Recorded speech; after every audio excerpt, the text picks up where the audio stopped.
Welcome to the first Bearcat Coaches Show. I'm Graham Simpson, and with me today is volleyball coach, Coach Reynolds. Coach, to get things started, this preseason, heading into the regular season, what are some observations that you've seen from the team early on? Well, I think this team is, they're competitive, they're looking to redeem themselves from, trying to be more successful, trying to be more competitive. I think the culture is a lot different on the team this year with so many newcomers. The newcomers are pushing the returners, and the returners are leading the young kids. So I think it's been a nice opportunity to work with them for the last couple of weeks. So. And Coach, you started off the season going a trip to Florida. So talk about that a little and what you expect from the team opening up the season. Yeah, it's, part of the game here is who you play and when you play them. And there's a balance. You want to play some games where you can win, but you want to play games where you're going to be tested and good wins against good teams, and so that helps us out with the regional rankings and things like that. So we had a whole bunch of different preseason options, and we settled on this tournament in Florida. Another team was supposed to be there from the SAC. They're a top team. They won the SAC last year, Lenore Rhine, but they pulled out of the tournament, and so that just leaves three teams there. So Florida Southern, Lynn, and Bloomfield. So Bloomfield's from up in the Northeast, so we don't know a lot about them, but we know about the Sunshine Conference schools. And anytime you can get a win against those schools, that's a big win. That's a good win, right? And so Lynn is a tough team.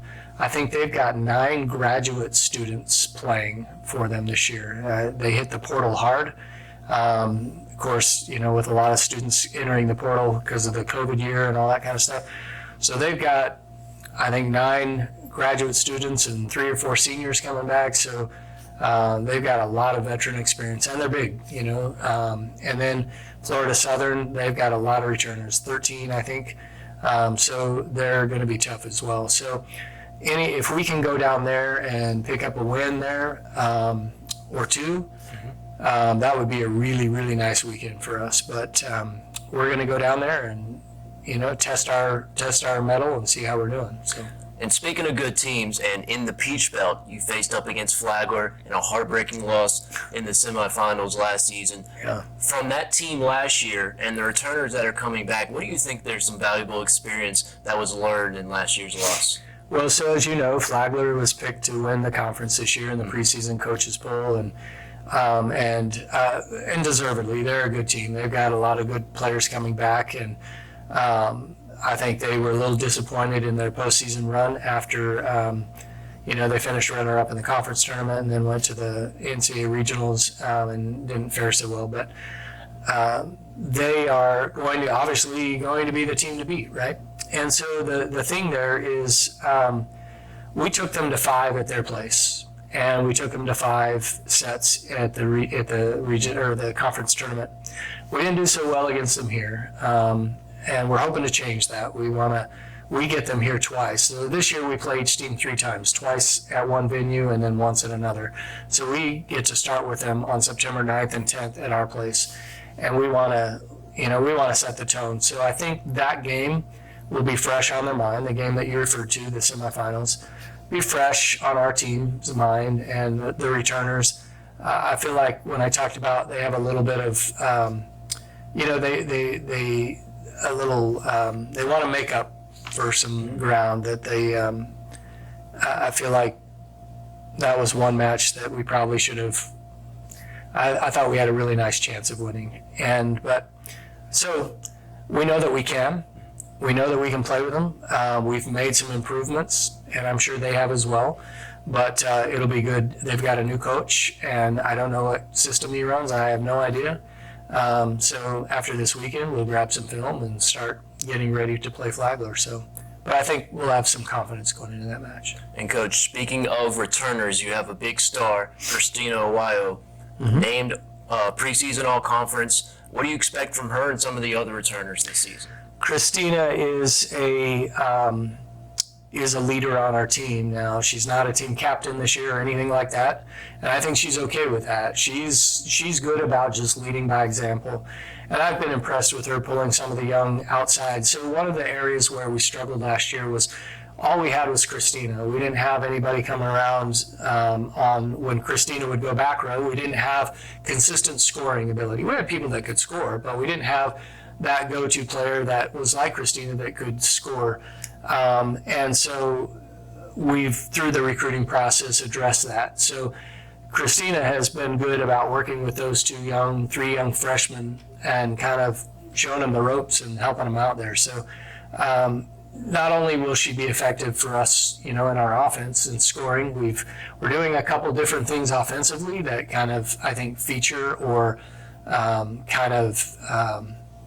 magnify her talents a little bit, her skill set.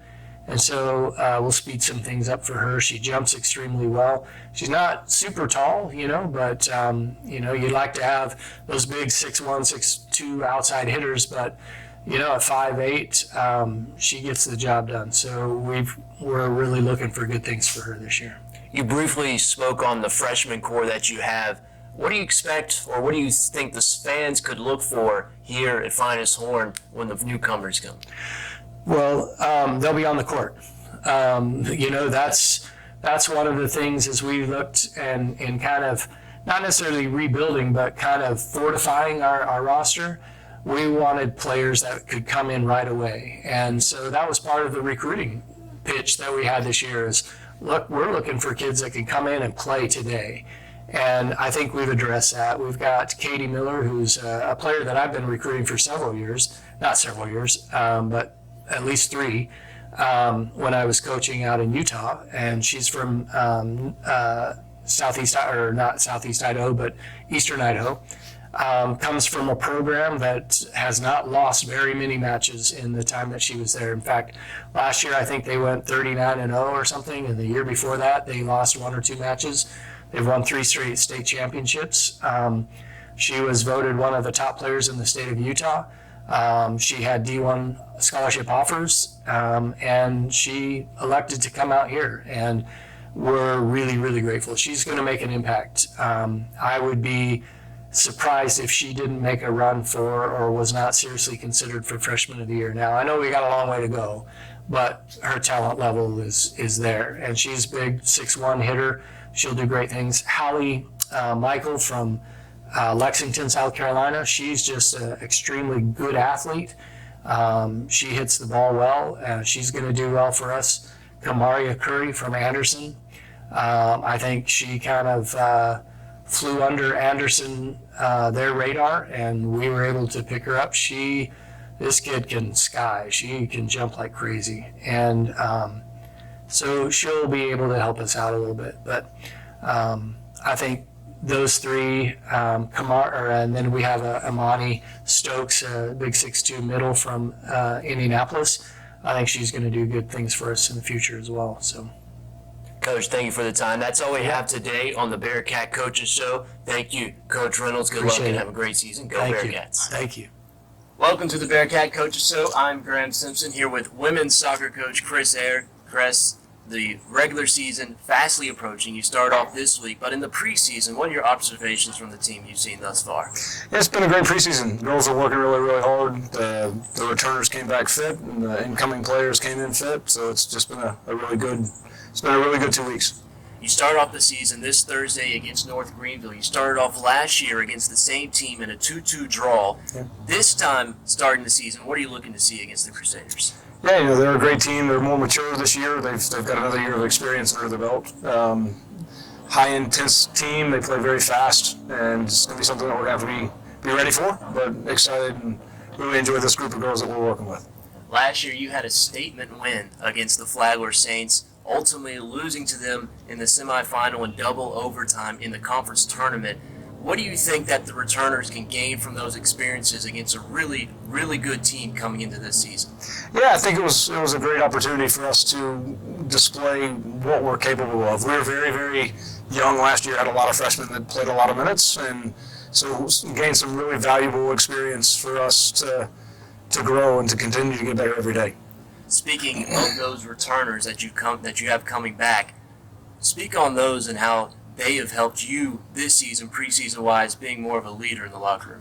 Yeah, I think the upperclassmen have done a phenomenal job, and I think everybody has fallen into where they need to be, and we've done some really, really good things. They've led by example, they've walked the walk and talked the talk, and I think that speaks for miles, and they do lots of really, really good things together as a group. So, yeah, they can't say enough about the upperclassmen and what they've done, and just the chemistry that they've built with this team. You talked about the freshmen last season. Let's talk about the freshmen this season, the newcomers for the Lander squad. What do you see in them so far in the preseason? Yeah, I think they've hit the ground running. I think last year the culture was established, and the standards have changed a little bit, and I think everybody understands what we're trying to do and what we're trying to accomplish, and they've come in and have done a really, really good job. Coach, thank you for your time. This has been the Bearcat Coaches Show with women's soccer coach Chris Eyre. Go Bearcats. Welcome to the Bearcat Coaches Show. I'm Graham Simpson. I'm here with men's soccer coach Lee Squires. Lee, throughout the preseason, you had various scrimmages. What have you seen, some observations from your team this preseason? Yeah, I think, scrimmages are a way to kind of put into practice a style and a philosophy that we're comfortable with, and see if it works, and get that sort of game time and that game preparation that you can drive the intensity as much as you want in training and practice, but it's never quite the same as game day. So you want to try and get that last little bit of sharpness, that last little bit of organization and structure in and out of possession, and just build up the guys' match fitness and playing time. We started with Limestone. Nobody played more than 45 minutes, so we could get 22 guys on the field. And then moving into PC, we extended that first group by about another 15, 16, 20 minutes or so. But again, nobody quite played 90. So it's getting as close as possible to what we're going to see, obviously, this coming week with the season opener. Yeah, speaking of the season opener, you go away twice. Well, one is a neutral site. Lees McRae being the first one, a bit of a homecoming for you, being a player and a coach. Speak on that first test of the season. Yeah, the first game of the season is always important to get off to a good start. You're kind of going in blind a little bit because you don't have that much of a scouting report on the opposition. But yeah, it's a place I know well. It's full of good people. New coaching staff this year. There'll be a tough and organized opposition, and yeah, just that season opener for everybody. There's that extra juice and extra excitement. So it'd be nice to go back. A lot of good memories up there, but it's not really about me, and we just want to get off to a good start and be 1-0 come Thursday evening. So. And on the same pitch, a couple of days later, you'll be facing against Chowan, a coach you know very well there. Speak on playing a nationally ranked team this early in the season. Yeah, they obviously had a really good season last year and quarters in the second game last year, so it's similar kind of scheduling there. But we're a little bit different, I think, with some new guys and returners that are coming back from injury. They'll be a little different, obviously, as well. But a good chance to play a nationally ranked opponent early on. And, yeah, there's a lot of familiarity there between the coaching staff. But at the end of the day, it's the players that have got to go out and do the business. And another tough test. And, it's always really difficult playing twice in 3 days. So that'll come into it a little bit. But two good tests for us in the first weekend, and hopefully we can come out on top. Coach, you had an injury-riddled season last year. Some of those returners back this season. Speak on the leadership they have now in the locker room. Yeah, it's important. We have a lot of guys that are going to move on either this December or next May, and it is vital that we, call on their experience when it's needed. There'll be a lot of tight games where the game's in the balance with 10 or 15 minutes left, and if we can come out on the right side of those more often than not, it can make or break your season, and that's where your maturity and your experience of the senior group will hopefully come through, and hopefully we can get a little bit more luck and a little bit better, management of injuries and fatigue. But we have a deep squad, and if one guy happens to go down, then it's next man in, and the philosophy and and how we want to go about things doesn't really change. So we're excited. We're just ready to get going, and yeah, I think the seniors are going to have a big part to play in that. And for the freshmen, you have a young core coming in, also some players, newcomers via transfer. So what have you seen that Bearcat Nation hasn't seen yet from those guys that haven't played here at Van Taylor Soccer Yeah, it's a bit of a crossover year with so many graduating in December. It allowed us to almost recruit a little bit of the 2023 class now, which I think gives us great depth. There's no, those young guys don't have to be ready and great day one. We can really allow them to settle in, get used to what we're all about, get used to the teammates, get used to the new surroundings. But some of them are very, very good and will push and compete for playing time and starting spots and game day squads very, very early. So I almost don't care how old they are. It's what it's what best 11 can give us the best chance of getting a positive result on the day. So if we can blend the younger guys and the new guys with that experience we just spoke about, then we'll be in good shape. Coach, that's all the time we have for today. Thank you, and thank you for watching the Bearcat Coaches Show here with men's soccer coach Lee Squires. Go Bearcats.